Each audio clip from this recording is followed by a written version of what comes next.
We're still looking at the prayer that Paul prayed for the people in the church at Philippi. It's a prayer that became his wish and a prayer for all of us.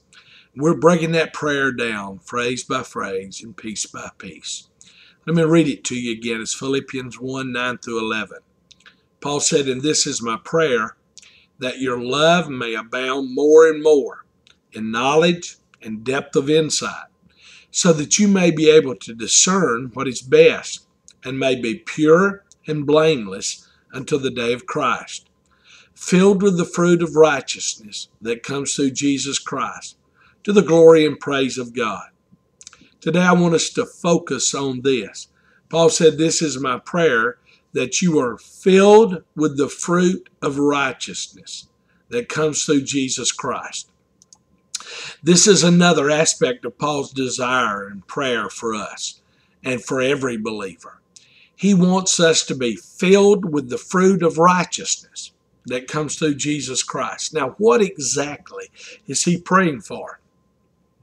Paul wants us to know and experience what we really have in Jesus Christ and what Jesus has done for us.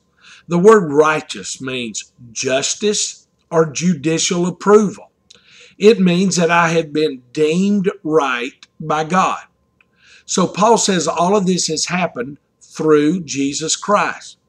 Guys, this is the greatest news anybody will ever give you for the rest of your life. Jesus, God, because of what Jesus did on the cross, has deemed you to be right with him. You're not only forgiven of everything you've ever done wrong, but God has given you a gift of rightness with him. God, being the judge, has declared that you formally are right and in good standing with heaven's court. So you don't ever have to live in guilt.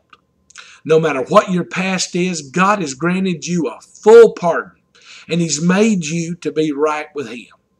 Now, God doesn't just want you to read this. Paul didn't want you just to read this and say, "Oh, that's cool, that's nice."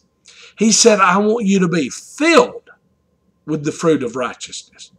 The word filled in the Greek means to be complete or to fill to your capacity. So he's saying, I want you from your head to your toe to be covered with God's grace. From the top to the bottom, I want you aware that you've been made right with God. Paul doesn't want you to have one single area of your life exposed to guilt. And he makes sure we understand that all of this doesn't come as a result of how good or bad we are. It comes as a result of what Christ has done. That's why he calls it the fruit of righteousness that comes through Jesus Christ. See, fruit is something that is produced by whatever tree it's hanging on. Remember Jesus said in John, "I am the true vine, and my Father is the gardener." So we become right with God because we've been grafted into Jesus on the cross. And that way then we can produce the fruit of Jesus Christ. See, the more I am filled with Christ, the more fruit I will bear. When I'm set free from guilt and I can experience the love and grace of Jesus, then I can produce fruit.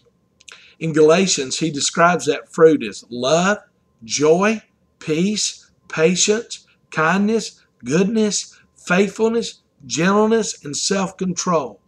All of that becomes mine because I've been made right with God. So today, stop and think about what God has given you in Jesus Christ. Let go of that guilt God has. You can stand before God filled with all that he has given you. Here's a great thought for the day. I have been made right with God by the grace of Jesus. Here's a great prayer for today.